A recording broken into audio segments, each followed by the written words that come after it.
300 টাকায় আমি YouTube set up করবো, মাত্র 300 টাকায় ওয়াল ডিজাইন করবো, ব্যাস আর কিছু না। দেখাচ্ছি এই জায়গাটায় সরাইটা নিয়ে নিজেই করবো, মিস্ত্রি নাই, মিস্ত্রি আনলে তো 700 টাকা লাগবে, মিস্ত্রি নিজেই করবো।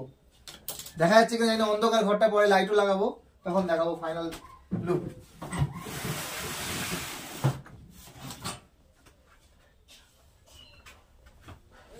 বেশি না, বেশি না গেল। লাইট জ্বলতেছে কেন ওটার মধ্যে? লাইট জ্বলতেছে কেন? ওইটাই ওই গেদা ভাই আরে মে দাঁড়িয়ে তো এটা যে লোহার সাথে পাথরে ঘষা লাগতেছে তো।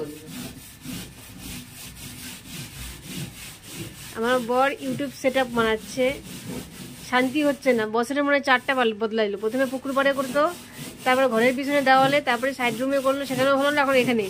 দেখি কোন মহান কি কাজ করে, সেটাই দেখি।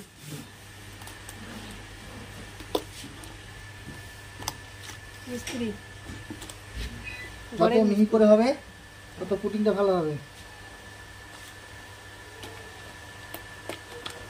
কম তো পড়বে না একদম। বন্ধুরা প্রায় কমপ্লিট হয়ে যাচ্ছে পুটিং করা।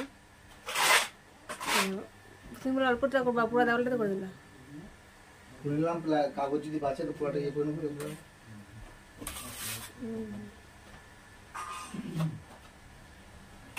জানলায় পর্দা দেখো আমাদের,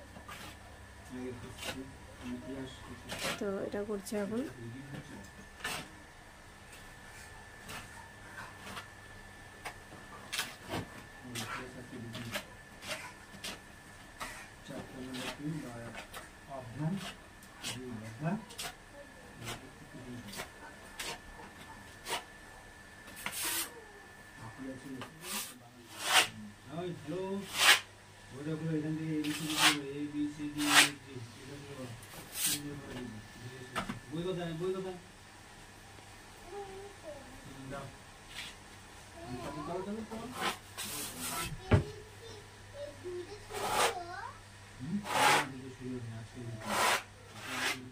কিছু বলবা? হ্যাঁ দেরি যাচ্ছে কিন্তু হচ্ছে। ওখানে মনে হতে পারে যে এখানে ফাঁকা ফাঁকা, আমি একটা সিঙ্গেল করে মারছি পাতলা করে, ডবল মারলে এইভাবে মারলে আবার মেকআপ হয়ে যাবে, কিন্তু শত করে তো সাদা হবে, কারণ পিছনে রং করা ছিল, রেড কালার করা ছিল আগে, দেখতে পাচ্ছেন, ওই জন্য কালারটা ফুটে আসছে। এই দেখেন ডবল মারলে এরকম আসছে, ঠিক আছে, কিন্তু ডবল মারলে আমার কোনো দরকার নাই। ডবল যদি মারি তাহলে এই যে শুকানোর পর যদি কালকে মারি তাহলে আমার ডবল মারার কোনো দরকারই নেই, সিঙ্গেলই মারবো, ভালো করে মারবো পাতলা পাতলা।